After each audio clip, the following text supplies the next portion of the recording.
Tervist, mina Lillar Kohvinavalt ja seekord ma tahaksin teha juttu toidu hävitamise teemal.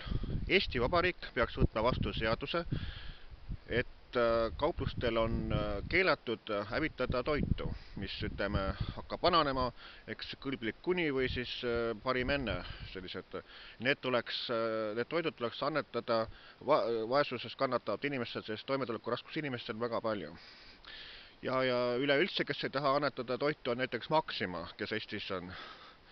Nii et ma olen pikemat aega seda teemat uurinud ja Maxima töötajad, mitu tükki mul tuttavad, nad räägivad, mismoodi see Maxima värk toimub, sõnaga, et lihtsalt võetakse igasugused lihad ja vorstid ja juhtud ja nii edasi, võetakse kõik kätte, mis hakkab juba vananema, lihtsalt lõigatakse katki, visatakse prügikasti ja prügikast pannakse lukku, et keegi seda kätte ka ei saa.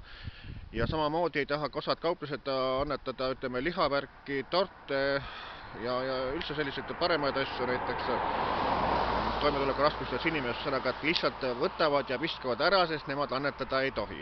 Aga Eesti peaks võtma vastu seaduse näiteks Prantsusmaa järgi, sõnaga, et Prantsusmaal pidi toidu hävitamine keelatud.